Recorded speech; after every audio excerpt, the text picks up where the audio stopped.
so this is new pallet forks, third video I think. So what we did, I took the bag off the stand, our bag rack 3.0, and I picked it up by the D-rings and rotated the pallet underneath it. So I took the unloading loops, because this is the mini log lift bags that hold 1/6 of a cord. It has the unloading loops on them just like the big 1/3 of a cord do. So these are obviously heavy. I have to take them to a scale to actually have them weighed. But this is rated for 850 pounds. It's picking it up fine. It's just I got off of it and it started to nosedive a little bit. And I did have an extra donut this morning, but I don't think it should make that big of a difference, especially with the weight kit on the back. So what we did, I kind of folded these down inside the pallet and then ran a fork through them. So that's what the video was on the other side, was just the fork going through the ring. So what we're gonna do, just in case I spill some, we're gonna go over here by the conveyor and I'm gonna see if I can rotate a 1/6 of a cord bag into an IBC tote. So stay tuned for that. This is exciting.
All right, well, I might have a new way of flipping firewood bags. That was pretty awesome. And yes, I know this isn't a math channel, and even I had to question my own sanity, but a 1/6 of a cord mathematically is smaller than a 1/4 of a cord, because it's 4 totes at a 1/4 cord makes a full cord, and it's 6 of the mini bags that make up a cord. So there might actually be a skosh more in that mini bag than what I'm thinking, but I know we stacked it out, so it's pretty close. I mean, there's some open spots in there. That was rather a big bulky, dump down in it, so I have a few pieces here on the ground to contend with. But yeah, I'm pretty happy with how that worked. Oh, let me show you what I did. So it's easier to show than to explain.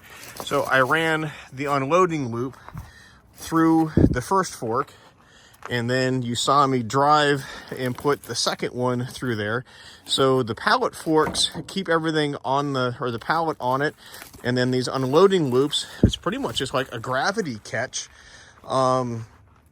I was kind of maxed out on this for height, but using it on the skid steer or even the telehandler, now we have the Bobcat adapter plate versus the telehandler setup, this is gonna be pretty awesome. I tried doing things as a one-man band.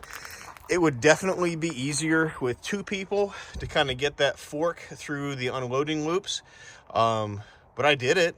I mean, I have to get out of the machine anyway and do the chains on the telehandler fork, so it's not really that big of a difference, and I think that was a lot less stressful on flipping the bag over. So I'm going to chalk that one up to a win. This has been a pretty awesome couple little videos here, and just looked up and noticed the moon is already out, so we are going to be losing camera light here pretty quick. All right, well, that was a pretty cool video. Yes, simple things for simple minds. It makes me happy, but that was pretty cool. Flipped right over, no problem. The bag stayed attached. We got to use the new pallet rotator, and was also a first. I've never actually flipped a 1/6 of a cord bag before, so we can chalk that off the to-do list. And there's my glove. I was just looking for it because my hand's cold. Again, squirrel. Anyway, so if we can earn your business with the sales quote, I don't have the pallet forks online yet. I'm thinking we're going to price them like right around $4,400. I just got to go back and do some math and talk to my commercial shipper to see what it's going to take to put it on a pallet and get it to you. Maybe we can do it with freight, maybe, you know, do a flat fee on the freight or something, but kind of thinking about $4,400. Should be a decent number on that. The log lift firewood bags, this is the mini 1/6 of a cord bag. It's over on the website, shaverequipment.com. Go to firewood equipment, come down to bags, go over, you'll see the log lift, the power lift, the mini bags, and the bag rack 3.0. All four are online with pricing. You can click over and there's a sample order, and then there's like, I don't know, an amount that ships out in 4 boxes and 8 boxes and the full pallet. All that kind of stuff is over there on the website. I'll just kind of defer to that. And like we always ask for, if we can earn your business with the sales quote, if you want a quote on the forks, a quote on the full bag price without the credit card fee, the Halverson stuff, the brute force stuff, the SplitForce stuff, just anything else that we sell. We are an independent dealer for all the different manufacturers that you see represented here on the channel. Would love to talk to you, would love to custom build a quote just for your specific needs, and maybe something that you can grow with or grow into, however the case may be. You can call me. It's 833-SPLITTER. That's 833-775-4887. You can also email me. It's sales@shaverequipment.com. And we're always working hard to be lazy here around the channel. Love our hydraulic helpers. We hope to hear from you soon. Thank you so much for watching. Don't forget to hit that like and subscribe button here on the channel so you can stay up to date on everything we have going on, because we definitely have some new stuff rolling out soon. Thanks for watching.